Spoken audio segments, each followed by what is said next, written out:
up, guys? The Bad Boy 92 here, aka Ryan, and today I have a review for you of the John Deere 930M Z-Track lawnmower.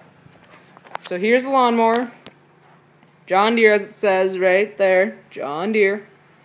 Their logo is "Nothing runs like a deer."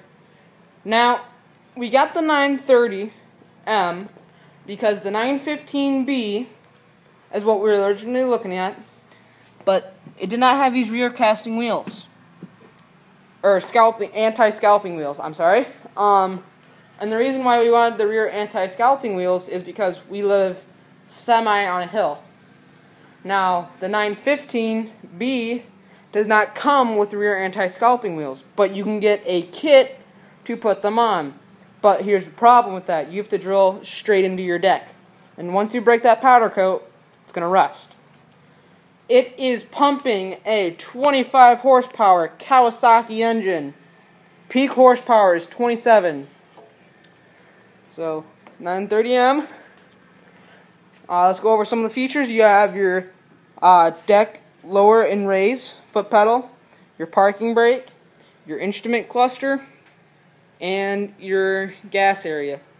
Now, I don't particularly like this gas area because of how small this neck is. And I'll show you guys. If I open this neck up,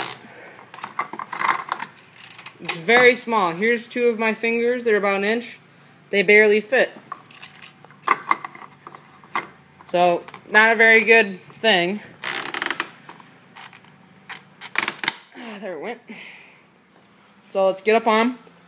We have a anti-absorption seat, which feels nice. Your instrument cluster. We have 1.9 hours on this machine, as you can tell, and your parking brake is set by that indicator light. When you get it from the factory, is where we got it from, Barnes & Sons in Southline, Michigan.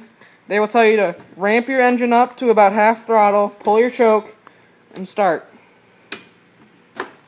You don't want to do that, because if your tractor's been sitting for a day or so, all your oil is going to be in the bottom of your engine. So when you have it revved up like that, you're going to be running your engine dry for a couple seconds. Right here's your foot up adjustment. So to drop your deck, you will just push your foot in, twist your thing, and then your deck lowers. To pull it back up, you will push back on with your foot and turn to the locked position. To change your deck height, unlock. Make sure your foot is holding it down and turn. So that's at 5.5 right now. And we normally mow at 2.5. And this is a good system. We lock that. Let's see. What else is there? Yeah, I don't really know what to say. Handles. You know the drill. Push forward, you go forward. Pull back, you go back. Turn, you know.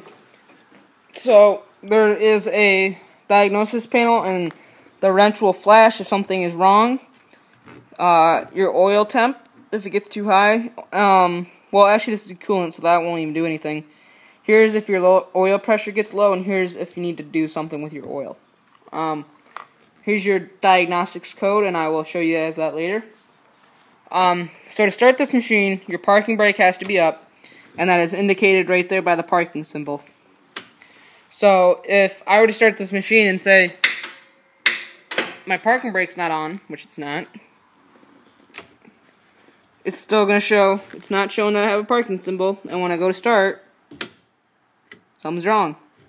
So watch the code, it's going to flash 1, 1, 2. So we're just going to pull this back up. Now this doesn't go anywhere.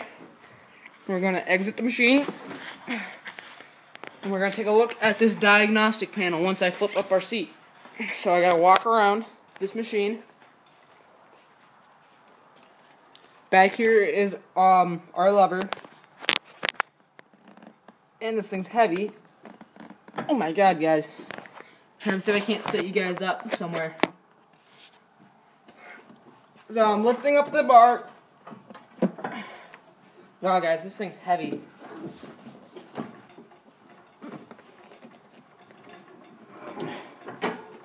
Woo. Workout. Okay. Sorry about that, guys. We are back. So I just lifted it up, and I had to pull this little handle up to keep it up. Here, sorry about my hand. Here's your hydraulic tank and your battery. They spray grease on it to keep it from corroding. Service on the Z-Track in Spanish. Your oil fill. Your oil cooler. If I walk around the rear of this, here's a hitch.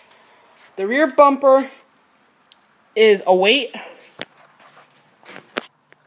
So if we look at this diagnostic panel,